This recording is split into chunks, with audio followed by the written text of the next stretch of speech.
Olá pessoal, sejam todos bem-vindos. Nesse vídeo a gente vai falar da análise contábil fundamentalista da empresa Rumo Logística. Vamos falar, começando aqui, vamos fazer dois tipos de análise, uma da questão patrimonial da empresa e a outra do resultado. Começando pela parte patrimonial, a gente começa analisando aqui o balanço patrimonial da empresa, que é dividido em ativo total, passivo e patrimônio líquido. A gente consegue verificar aqui que o maior volume financeiro patrimonial da empresa é de ativo, ou seja, são os bens e direitos que ela tem a receber, que é caixa, as contas bancárias, o ativo imobilizado, ou seja, tudo que ela tem de direito e direito a receber também. O passivo são as obrigações que ela tem a pagar com terceiros, que são impostos, folha salarial,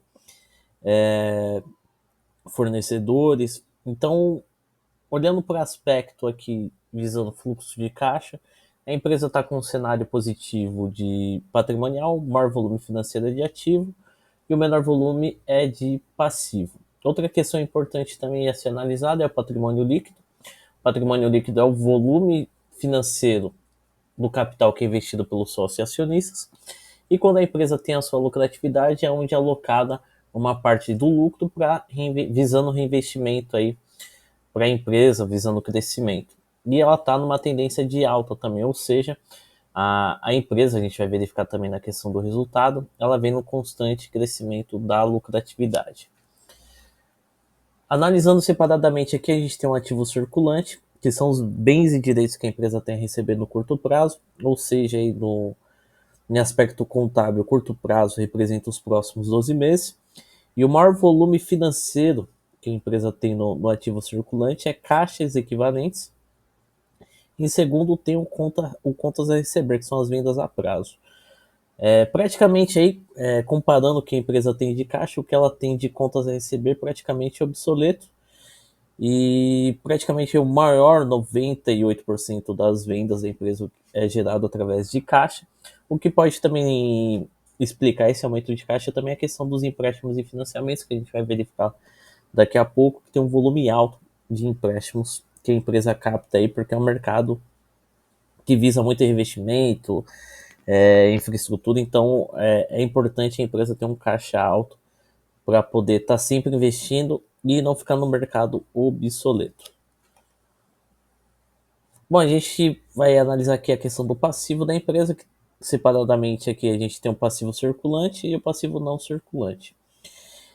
Visando a questão estratégica de fluxo de caixa, o ideal é que o maior volume financeiro da empresa esteja alocado no passivo não circulante, que é o longo prazo na contabilidade, que são as dívidas da empresa que estão acima de 12 meses. Então, o ideal sempre é que o maior volume dessa dívida esteja no não circulante. Assim a empresa tem um tempo suficiente de operar, gerar caixa, receber de seus clientes, gerar operação, se fosse uma empresa de industrial ou até de comércio, fazer seu estoque girar, gerando receita para poder honrar os seus compromissos com os terceiros.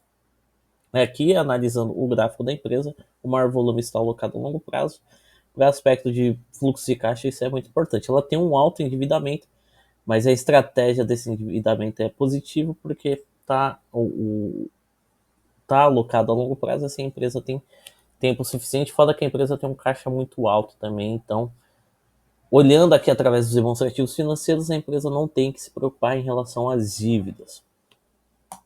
Analisando aqui a questão dos empréstimos e financiamentos da empresa, que é uma conta, uma subconta aí dentro do passivo da empresa, mas é legal analisar aquela separadamente, porque é um capital que a empresa capta no mercado, que é um capital que tem custos, que são os juros. Então é bom analisar também como é que a empresa trabalha com esse capital de terceiro. E está bem parecido com o passivo. Se a gente analisar aqui, ela é praticamente um espelho do passivo total. Já olhando, batendo o olho aqui, aproximadamente 90% que a empresa tem de passivo é de empréstimos e financiamentos. E como está praticamente um espelho do passivo, o maior volume da dívida está alocado a longo prazo, avaliando em questão de aspectos de fluxo de caixa é muito positivo também. Bom, vamos para a parte de resultado, verificar a questão de custos, volume de vendas da empresa, as despesas. Começando aqui pela receita líquida de vendas, que é a receita bruta menos as deduções, que é devoluções e impostos incidentes sobre as vendas. A gente consegue verificar que o volume de vendas da empresa está numa tendência de alta, principalmente aqui teve uma inclinação maior a partir de 2022 até 2024. Resultado bruto é a primeira apuração de resultado da empresa, a gente consegue verificar aqui a sua receita líquida menos o custo de operação, é o custo que a empresa tem para poder operar nas suas atividades. Por ser a primeira apuração de resultado, não tem tanta validação assim, mas também está numa tendência de alta que é muito positivo também. Em algumas empresas tem uma situação tão complicada que já no resultado bruto ela já apresenta prejuízo. Bom, a gente tem um resultado operacional. Aqui a gente consegue avaliar o resultado da empresa, se a empresa é lucrativa antes de fatores externos, como juros de empréstimos e financiamentos, impostos. Aqui a gente consegue verificar se a empresa, como um todo, ela é lucrativa ou não. É bem diferente do resultado bruto, que vinha numa tendência de alta, uma inclinação positiva, aqui ela está um pouquinho mais estagnada. Tem umas quedas fortes aqui, mas são situações não recorrentes, aqui pode ser despesas. O que pode explicar esse aumento da despesa aqui que influenciou no prejuízo da empresa pode ser pode ser uma reavaliação patrimonial que acaba tirando despesa para a empresa, ou alguma outra operação, mas como que é não recorrente, às vezes a gente não é ideal nem levar em consideração na análise. Então a gente desconsidera essas quedas fortes aqui, pode ser uma reavaliação, mas vem aqui, o resultado operacional é bem, está oscilando bastante, não está marcando alguma tendência de alta ou de baixa, vem mantendo um certo padrão de patamar de lucratividade. Então, a gente tem um lucro e prejuízo do período, aqui a gente pega todas as receitas, menos todas as despesas que a empresa tem, a gente consegue verificar se a empresa foi lucrativa ou não no final das contas. Oscilando bastante, aqui ficando bem próximo da linha do lucro e prejuízo, possivelmente. Aqui já tem incidência de fatores externos, como os impostos e juros de empréstimos e financiamentos.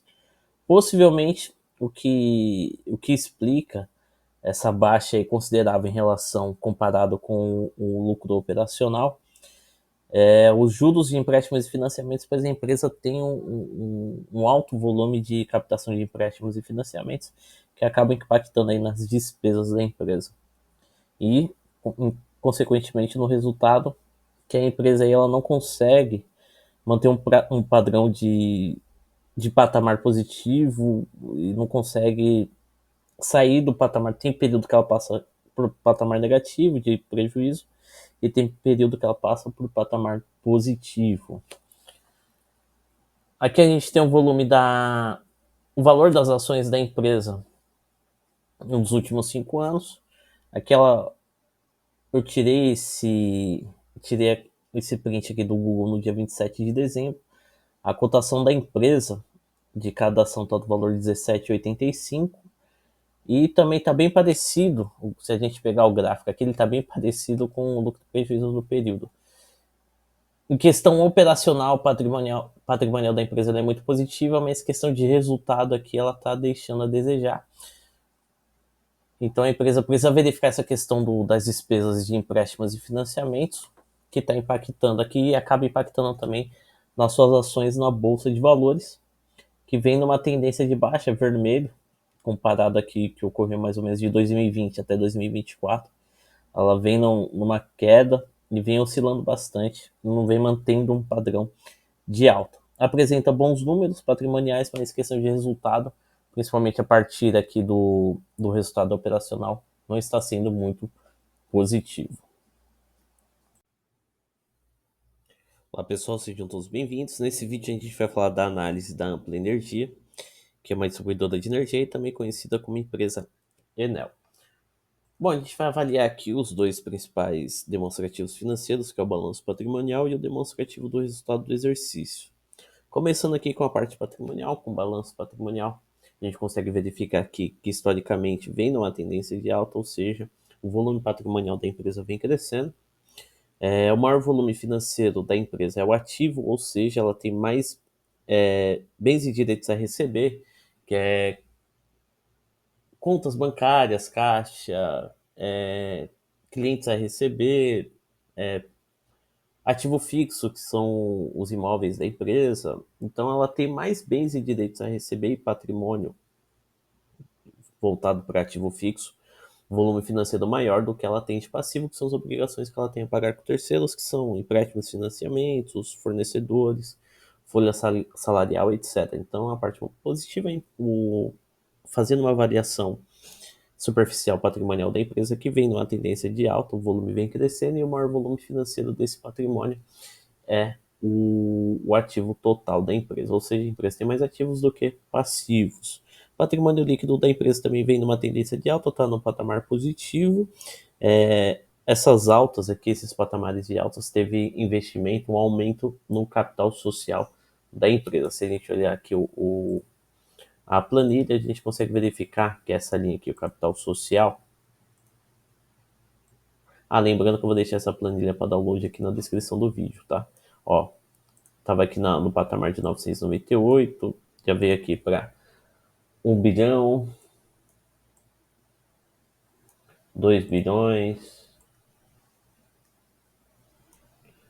3 milhões, 4 milhões, então vem numa tendência de alta aí dos últimos anos. Bom, vamos avaliar aqui, fazer uma análise mais dedicada, pegando aqui o ativo circulante. Ativo circulante são os bens e direitos que a empresa tem a receber no curto prazo, na contabilidade curto prazo, são os próximos 12 meses. Então aqui a gente consegue verificar os direitos que a empresa tem a receber nos próximos 12 meses. Aqui é o ideal também para a gente fazer uma projeção de fluxo de caixa. De contas a receber, a empresa tem um volume muito alto, vem numa tendência de alta, ou seja, os direitos que a empresa tem a receber de seus clientes vem aumentando período após período. Aqui dá para a empresa fazer uma projeção em relação à geração de caixa nos próximos 12 meses. A gente tem a linha azul, que é os caixas equivalentes da empresa, tem um volume financeiro bem abaixo em relação ao que ela tem de contas a receber, bem oscilativa, ou seja, a empresa ela sempre vai fazendo esse caixa girar, possivelmente para investir nas suas operações. Estoque também, a linha verde, a empresa não tem estoque. Bom, vamos falar um pouquinho de passivo da empresa. O passivo são as obrigações que ela tem com terceiros. Olhando, visando o aspecto de fluxo de caixa, o ideal é que o maior volume financeiro de dívida da empresa esteja no não circulante, ou seja, esteja no longo prazo. Que a gente consegue avaliar que a linha azul é o passivo circulante, são as dívidas que ela tem que pagar nos próximos 12 meses. E o passivo não circulante são as dívidas que ela tem que pagar acima de 12 meses. Praticamente aí, se a gente analisar, a metade da dívida está alocada a curto prazo e a outra metade está a longo prazo. Então, tá 50-50 aqui. Bom, aqui a gente tem os empréstimos. Empréstimos é uma subconta, são duas subcontas dentro do passivo que eu gosto de avaliar, que é um capital que a empresa capta do mercado, só que é um capital que tem custo. E também visando a questão de fluxo de caixa, o ideal sempre que a maior parte, o maior volume financeiro da dívida esteja alocado a longo prazo. E está bem parecido com o passivo. Praticamente a metade da dívida está alocada a curto prazo e a outra metade está a longo prazo. O ideal sempre seria que o maior volume financeiro desses empréstimos esteja alocado a longo prazo, mas cada empresa aí tem sua característica em relação a empréstimos. É uma empresa aí, eu não sei se ela é estatal, se ela é uma empresa privada, eu não me recordo disso, mas possivelmente ela tem fácil acesso de renegociação dos seus empréstimos.